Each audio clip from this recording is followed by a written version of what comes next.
Bonjour à tous, vous êtes bien sur la chaîne Foot News, merci beaucoup d'être là pour cette nouvelle vidéo sans Vasco, puisque pour des raisons techniques on n'a pas pu se voir pour faire cette vidéo. Donc, je vais parler un peu du match Luxembourg-France, si ça vous dit, pour les qualifications à la Coupe du Monde. Victoire des Bleus 3-1, sans vraiment paniquer ce soir. Ils ont fait le strict minimum, les Français. Ça n'a pas été grandiose, ça n'a pas été génial, mais ils l'ont fait. Voilà, ils ont gagné. Doublé de Giroud, but de Griezmann sur penalty. Les GG ont marqué, pas forcément ceux qu'on attendait, mais ils ont marqué. Et puis voilà, match plutôt positif des Bleus dans le sens où ils ont gagné les 3 points, que c'était le plus important. Ils ont récupéré leur place du leader après la victoire des Suédois. Voilà, dans l'ensemble, ils ont fait le taf, donc c'est bien. Et je leur demandais pas forcément plus, contrairement à tous les gens qui, sur les forums, écrivaient « Ouais, c'est scandaleux ce qu'ils ont fait ». Non, ils ont fait le match qu'on attendait d'eux. Pas brillant, pas génial, mais ils l'ont fait. Donc ça suffit. On va parler maintenant des notes de ce match. Par contre, le match était une purge. C'était une grosse purge, ce match. C'est pour ça que je mets une note assez faible à cette rencontre. Je vais lui mettre un 2,5. C'était une rencontre horrible. Vraiment rien de satisfaisant, pas de rythme, rien. En même temps, je m'y attendais un peu. Sur une pelouse aussi pourrie, tu peux pas faire du jeu. Déjà que nous, on a un peu de mal à faire le jeu face aux nations qui bétonnent. Bah alors là, face à cette équipe-là, avec une pelouse pourrie, on s'attendait tous à ce que ce soit un match pourri. En tout cas moi, hein. Donc ça a été un match un peu compliqué, mais voilà, on va pas trop en vouloir aux Luxembourgeois ce soir, ils ont fait ce qu'ils pouvaient, mais le match pourri, donc 2,5 pour ce match. Les équipes, je l'ai noté aussi, la France a fait le strict minimum, donc forcément ça doit être une note au-dessus de la moyenne, mais vu qu'ils ont fait le strict minimum, je vais leur mettre 5,5, ce qui est plutôt pas mal d'ailleurs comme note, 5,5 sur 10, hein, pas sur 20, et par contre, sur le plan des Luxembourgeois, je leur mets plutôt un 7 parce qu'ils se sont donnés à fond, ils ont fait le match qu'on attendait d'eux. Finalement, ils ont fait le match qu'on attendait et je peux pas rajouter grand chose sur cette équipe que je connais pas. Moi je les ai vus, ils se sont donnés, ils ont couru. Donc voilà, victoire des Bleus plutôt bonne, avec donc un 7 pour les Luxembourgeois. On passe maintenant au top 3 des meilleurs joueurs. Du côté des Bleus, ça n'a pas été facile de faire un top 3, parce qu'il n'y a pas vraiment eu beaucoup de très bons joueurs ce soir, mais j'en ai quand même trouvé, notamment Benjamin Mendy d'abord, sur le côté gauche, que j'ai trouvé intéressant, assez actif en première mi-temps, et puis un peu absent en deuxième mi-temps. Étonnamment, c'est là où il fait sa passe décisive de la soirée, Benjamin Mendy, donc ouais, Benjamin Mendy en bonne satisfaction ce soir. Autre satisfaction de la rencontre pour les Bleus, c'est Ousmane Dembélé, alors qu'il n'a pas été remarquable du tout, dans le sens où il n'a pas fait de grandes choses, il n'a pas fait de passe décisive, pas de but, etc. Mais souvent le danger venait de son côté, souvent le danger venait de lui. Il a créé les décalages par ses accélérations, ses dribbles, ses passes. Non, vraiment une rencontre un peu plus dans ce qu'on peut attendre de ce joueur-là, qui a généralement été très moyen avant, en bleu en tout cas. Là, il a vraiment été au niveau et ça fait plaisir de voir ça. Et puis évidemment, le top, le MVP de cette rencontre, c'est Giroud. On l'aime ou on l'aime pas ce mec-là, mais bon... Il met le doublé qu'il faut, au moment où il le faut, il est placé dans la surface de réparation comme il le faut. Il n'y a rien à dire, il est là, il est présent, il met ses 2 buts. On peut pas le critiquer ce soir, même s'il fait des mauvaises déviations, même si dans le jeu c'est pas génial.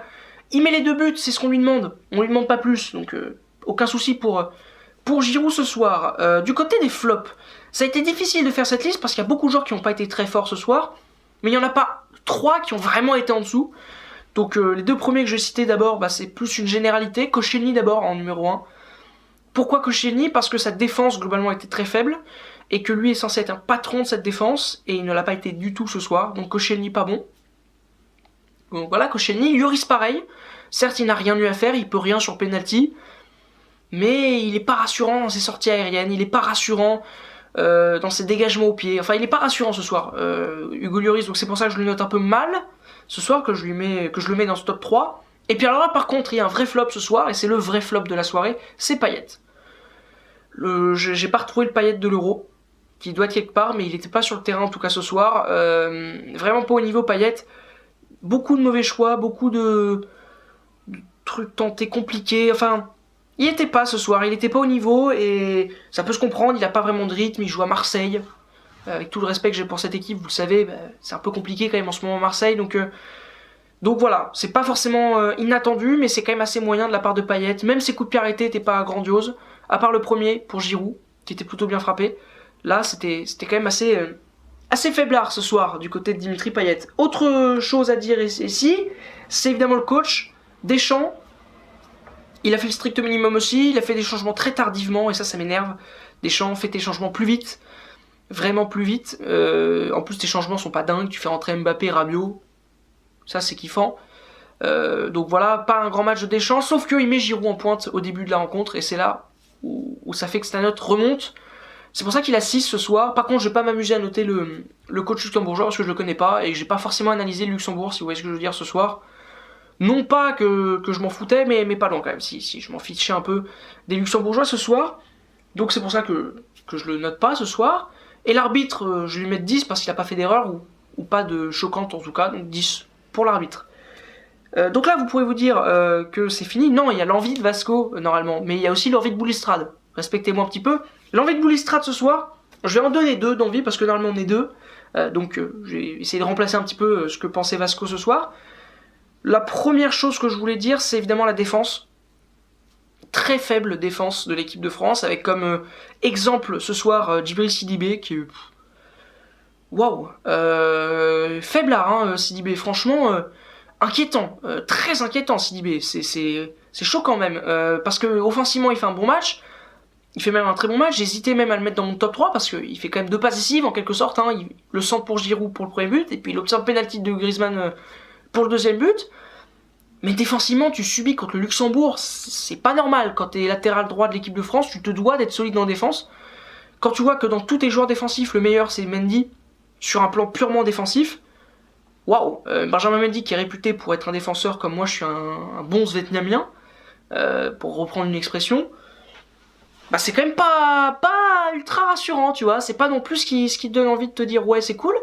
Donc Sidibé, exemple typique d'une défense française à la rue ce soir face au Luxembourg, donc quand on sait qu'on va affronter l'Espagne dans quelques jours, bah tu peux trembler, donc ça c'est le premier point, et puis le deuxième point forcément, c'est N'Golo Kanté.